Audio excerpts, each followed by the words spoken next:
The Battle of Arnhem, Operation Market Garden's costly gamble. September 1944, the Allied armies were steamrolling through Europe. After cracking German defences in Normandy and taking Paris, it feels like the war might be over soon, with the Allies pushing the Germans back. The Wehrmacht were retreating and scrambling to hold their line, but not quick enough. The Allies hit a massive wall, the Siegfried Line, Germany's last major defence before their homeland. Supplies were running low and the front was slowing down, but one man, British Field Marshal Bernard Montgomery, throws out a wild idea, codenamed Operation Market Garden. It's a go big or go home kind of plan that carries many risks. The main objective was to drop thousands of paratroopers behind the German lines. This would open up an opportunity for the Allies to secure key bridges behind enemy lines so their tank divisions could race up a single road to meet them. If they were able to pull this attack off, the Allies would skip right past Germany's toughest defences and punch straight through the heart of the Third Reich. It was supposed to be fast, clean, and maybe even over by Christmas. But if it goes wrong, thousands of troops will be stranded, outgunned, and overrun. This is the story of one of the most ambitious, costly, and brutal failures of World War II, the Battle of Arnhem, Operation Market Garden. The plan: all or nothing. Montgomery's strategy consisted of two elements. The market section consists of over 35,000 airborne troops. They would drop into the Netherlands and seize a chain of bridges over the major rivers while waiting for reinforcements to arrive. The second part would be the garden. A massive British armoured force would rush up a single narrow road, linking up with the paratroopers so they could secure a direct route into Germany. The entire plan was hinged on speed, and the most important objective would have been the Arnhem Bridge. It was the last major crossing over the Rhine and the key to getting into Germany. If the British 1st Airborne Division could hold it for long enough, the tanks would arrive, and the Allies would have a straight shot at the German homeland. At least, that was the plan. Day 1.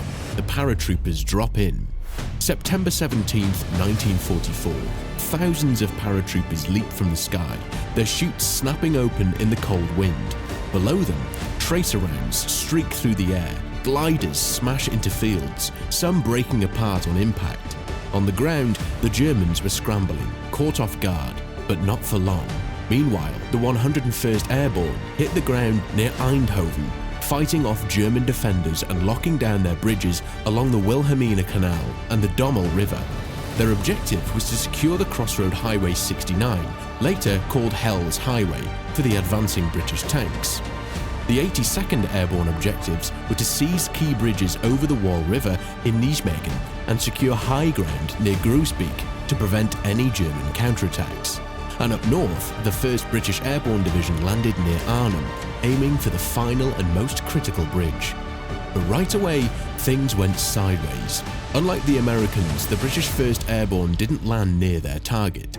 They were scattered across open fields, miles from Arnhem. They had no choice but to march through enemy territory, moving past German patrols, dodging machine gun nests, and trying to keep quiet while tanks rumbled in the distance. Intel reports had warned of 2 SS Panzer divisions camped near Arnhem, but those reports were ignored. The British expected light resistance, but instead they landed right on top of battle-hardened German troops. Many of these troops were SS veterans with tanks and artillery. The fight for Arnhem Bridge.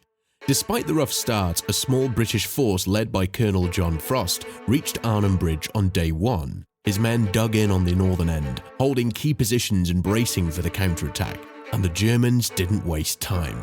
For 4 brutal days, Frost's men turned Arnhem Bridge into a fortress. They fought from ruined buildings, using shattered windows as sniper nests. They ran low on ammo, then food, then medical supplies.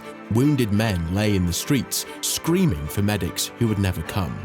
When their rifles ran dry, they grabbed captured German weapons. And still, the Germans kept coming.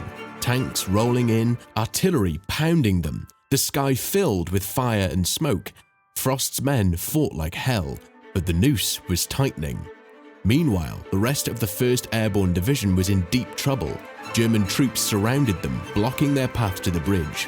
And to make things worse, their radios were not operational. Without any form of communication to command, they couldn't call in reinforcements or coordinate attacks with the advancing British tanks. But where were those tanks? The British tanks were crawling forward on a single, narrow road, barely wide enough for 2 vehicles. Every mile they ran into a new ambush. German artillery turned the road into a graveyard of burning tanks and smashed trucks. Engineers had to clear roadblocks under fire as shells rained down from hidden guns. The road became a bottleneck of smoke, blood, and broken steel. What should have taken hours took days. By the time British armour got to Nijmegen, Arnhem was already a lost cause. By September 21st, the Germans overran Frost's position. During the attack, he was wounded and captured. His men, out of ammo and out of options, were either killed, captured, or forced to surrender. The collapse of Market Garden. Even though Arnhem was lost, the rest of the 1st Airborne Division was still trapped on the wrong side of the Rhine. For days they held out, fighting street to street, but the situation rendered hopeless.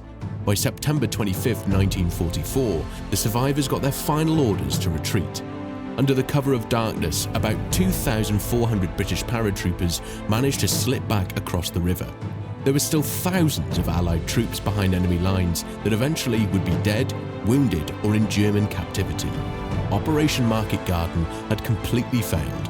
Arnhem Bridge stayed in German hands, and the Allies were forced to dig in for the winter. Why did Operation Market Garden fail? Operation Market Garden fell apart because of a mix of overconfidence, bad intel, and a logistical mess. Allied commanders, especially Montgomery, thought the Germans were on the ropes, but they were still tough and ready to fight. Recon spotted German tanks in Arnhem, but higher-ups brushed off the warnings. On top of that, British radios barely worked, so units couldn't coordinate.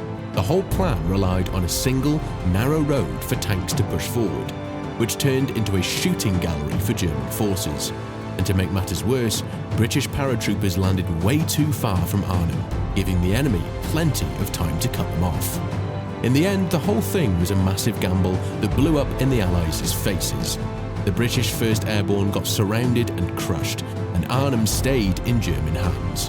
What was supposed to be a fast track to victory turned into a long, brutal winter campaign instead. The Allies bet big and lost, turning what could have been a quick victory into a long, bloody grind through the winter.